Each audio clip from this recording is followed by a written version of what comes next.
Not quite. Welcome, listeners. We've got with us Celeste Warren, and Celeste has been on the podcast before. She's written a number of books.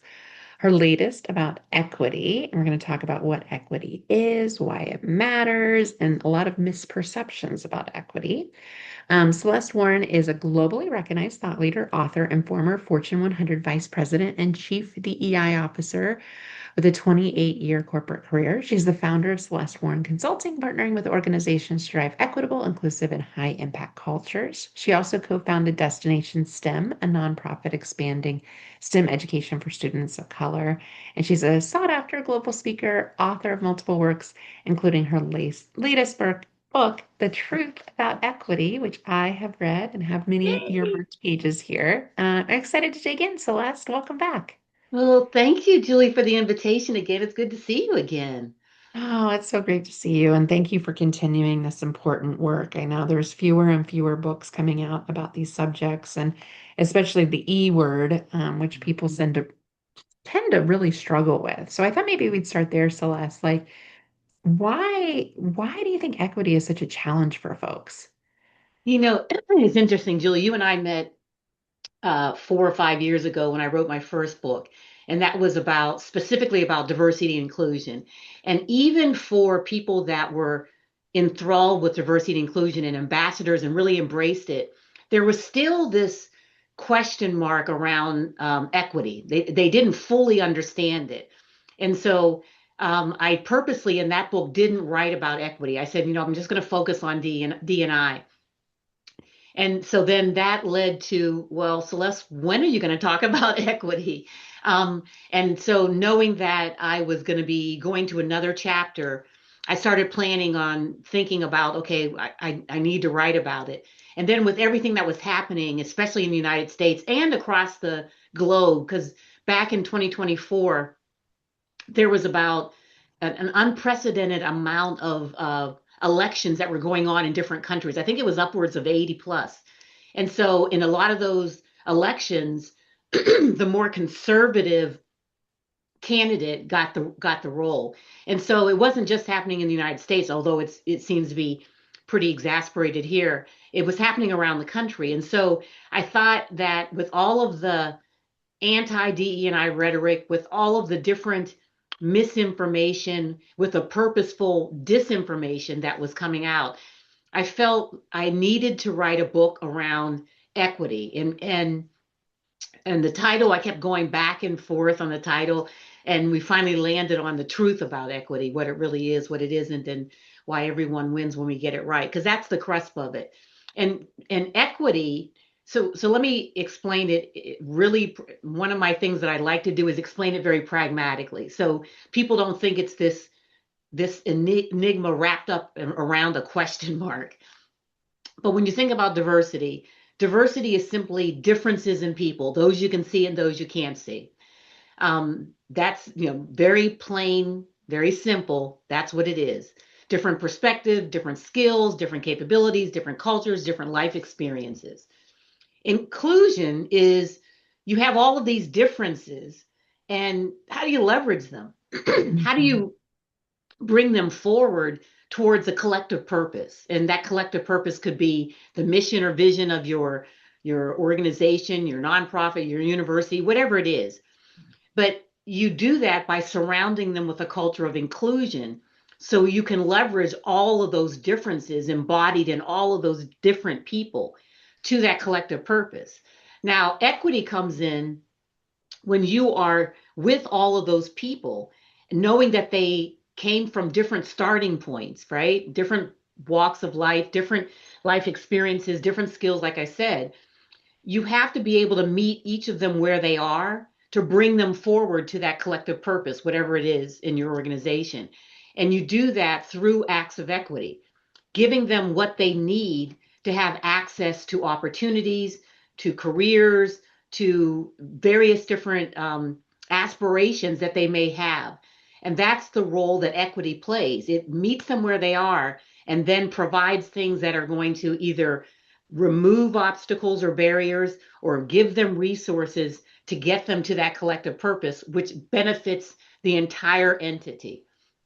That's Hmm. kind of how I like to explain where equity comes in diversity and inclusion. And the funny thing about it, Julie, is people say what they will about equity and diversity and inclusion, but we're all doing it. If you're a manager, if you're a leader, if you're running a business, if you are in the communities doing work, you have to understand people. You have to understand your customers if you're in a business. You have to understand the communities by which you work if you're in doing that type of work. And all of that means that you have to understand what those differences are, why it's important, and then the acts of equity that you have to put in place to get them to your ultimate goal or priority. Yeah. Yeah. I think about equitable leadership as just leadership. Like you're not treating everyone the same on your team. Like, yeah, you might have like the same rules, the same norms. Like you might have, you don't want to have necessarily different rules for different people, but to your point, you're going to meet, a good leader is going to meet their team where they're at and provide them the tools, the resources, the coaching, the support that they need, not that someone else on the team needs. That wouldn't make very much sense. And Hmm. so it is just recognizing these different starting points, and recognizing different skill sets, and providing people what they need to create this equitable access. So I'm curious, one of the things how I've looked at equity over the years, and you challenged me a little bit on this book, is I've thought about equity as systems. And I think this is why it's being challenged because, Hmm. you could argue like diversity, yeah, we're all different. Inclusion, sure, I want to be inclusive, although we know those words are in the crosshairs too. But the E word really struck people hard. Like that was one that got tossed out real quick with the, conservative regime, as you highlighted. I'm curious, like, why this resistance? Like, why when we alter systems to meet people where they're at and create kind of level the playing field, Hmm. why do people get so bent out of shape, Celeste? I'm curious what you think. Oh, I think it's a fear. It's a fear of a couple of things. One, I'm going to be left behind because Hmm. you're only doing this for people of color, for women, for people who, have disabilities, etc. Um, and that's not the truth. It isn't about leaving people behind.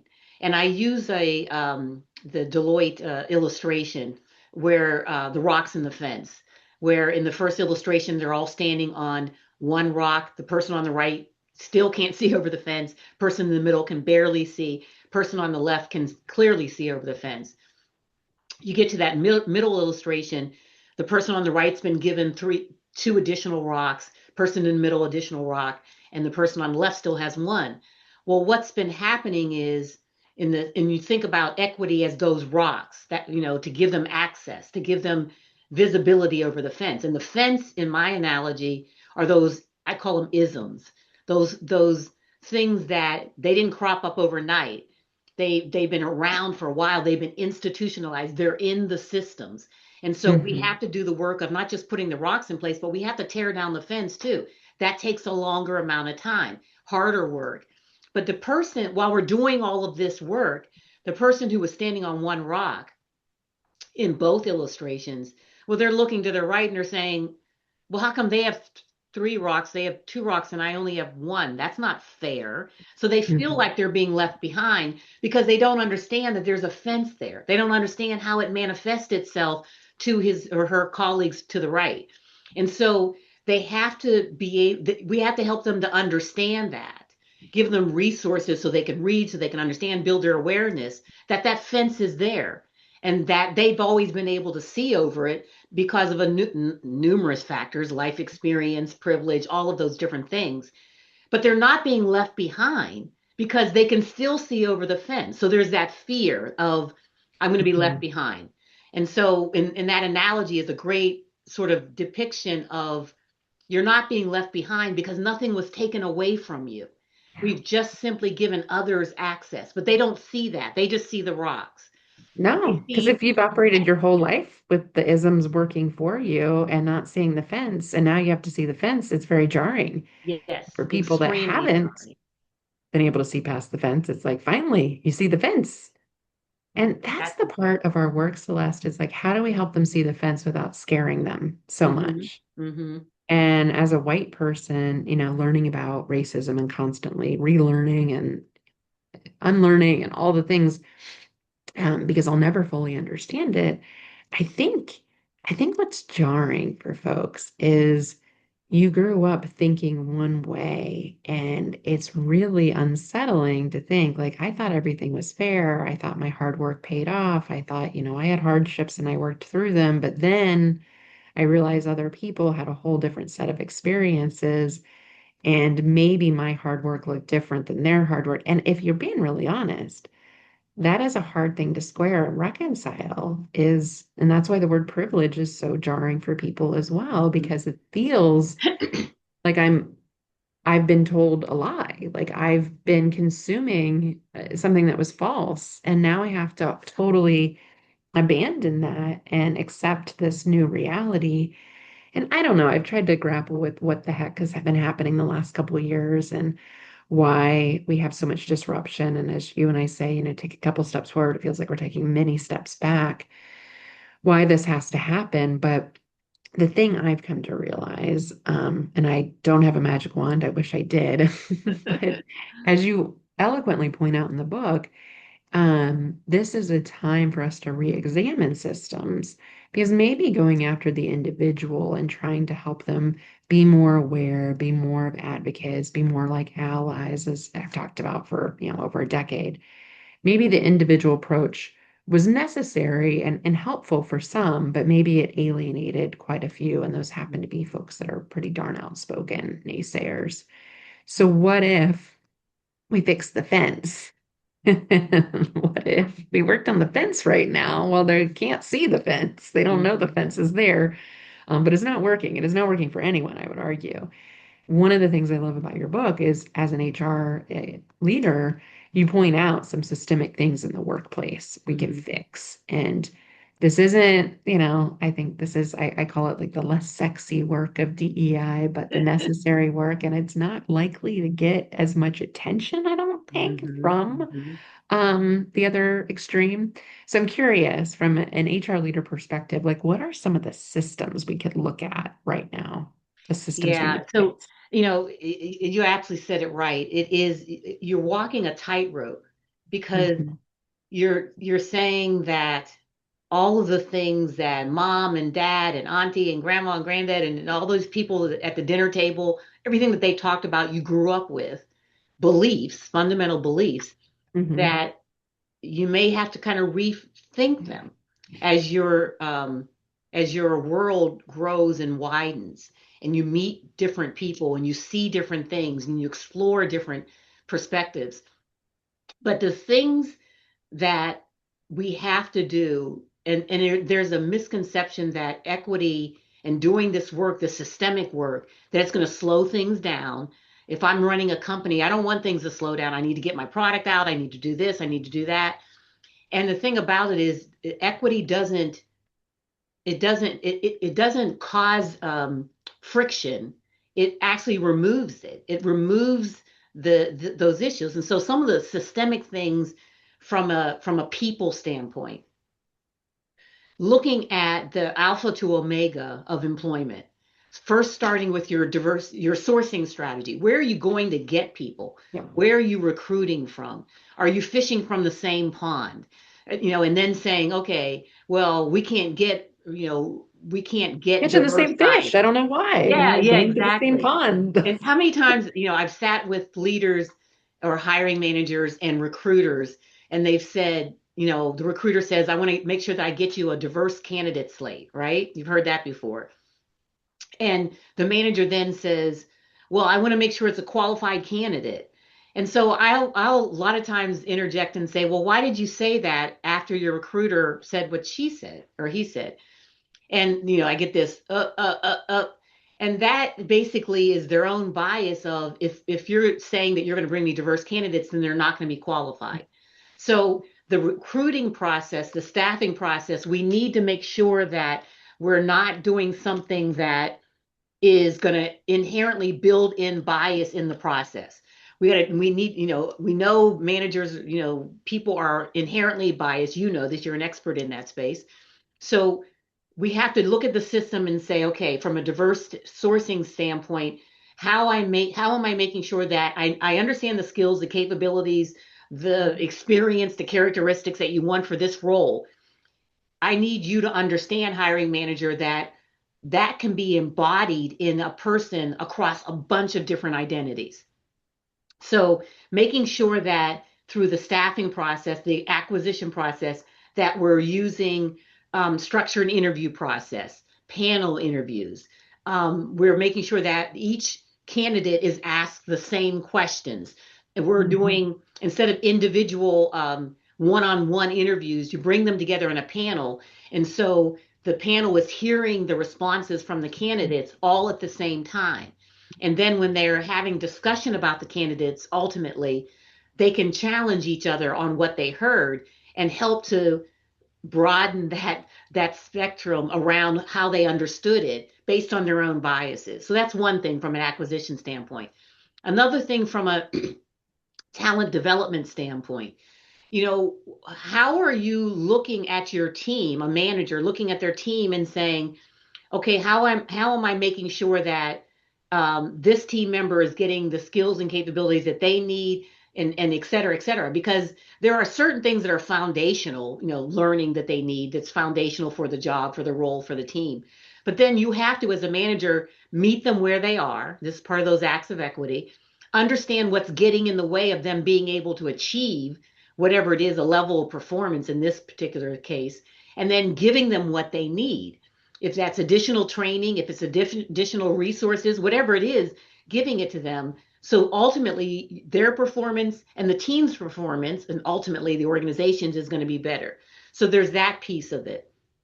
The third piece is around the succession planning, potential. Oh my gosh, so many discussions that we've had around what is potential, what does it look like, and So vague. oh my God, the Like biases objective that come criteria. out. Oh, Yeah. you There's know, no objective criteria. It's so rare. Yeah.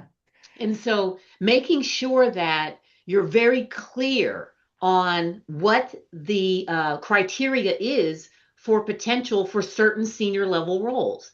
That comes with experience, that comes with, leadership, making sure that you have demonstrated or clear leadership skills and capabilities that everybody understands. It's been clearly defined. They know how they can build those skills and capabilities, but everything has to be transparent in the succession plan process. It can't be this enigma, this crazy behind the curtains thing that only the go-to gals and guys get these roles. It has to be very transparent, and that's so critical because that's where you're getting the key leaders of the organization, the top of the house. And then one thing that you said too that's really really important, that I did a TED talk recently, a few weeks ago, around the cost of standing still. When a system is unmoving and you're not moving forward, you Mhm. can't stand still because there's a big cost. And Yeah. we have to look at the systems to make sure that they are moving forward, that they are pliable, that they're agile, that wherever there is a challenge from an equity standpoint, that they can course correct also. So Mhm. while we're doing all of this work in the systems, the alpha to omega of employment and all of those processes, we need to make sure that it's also agile, that it can be fixed and Mhm. course corrected at very quickly. Another thing too, performance management. At the end of the year, I used to joke, as when I was an HR leader, that I'm just going on vacation because when we would have the performance review process, inevitably that's when you got all the calls and all of the Oh yeah. challenges and the employee relations issues, because the manager does this stealth evaluation. And I call it stealth because they haven't been giving ongoing feedback with the employee. They sit there and meet with them at the end of the year, say something that's a couple paragraphs, and then give them a rating, and don't help them understand what it is that they needed to get better at, what it is Mhm. that they need to succeed, what it is that they need to do to get a higher rating. And then, very importantly, why weren't you giving me this feedback all throughout the year? And so, all of these things, the bias that happens in performance management, also, proximity bias, and all of these things that you're very familiar with. If you lead a global organization, you tend to give higher ratings to those people who are closest to you in proximity. So there's all these different things that play into it. So having transparent processes clearly defined that everyone understands them, they understand the rules of engagement, and they can help them to navigate their respective careers through the process. So that's from an employment standpoint that it's just so very, very critical. And we don't do it well, and Yeah. we have to get better at it, because from the standpoint of, I look at Generation Z and the Generation Alpha too. They're not they're not going to stay around. You're teaching, so they are not going to stick around in an Mhm. organization that doesn't, first of all, have the same values and belief system that they do. Secondly, that they don't have a good understanding of how they fit in the organization, their role, their importance, their value in the organization. That's going to be so much more critical than it was for Yeah. Generation Y. And we talked about Generation Y so much, remember? And now with Generation Z, that's on steroids with even Yeah. more. I mean, you can talk about that. You're teaching them right now. Well, It's amazing.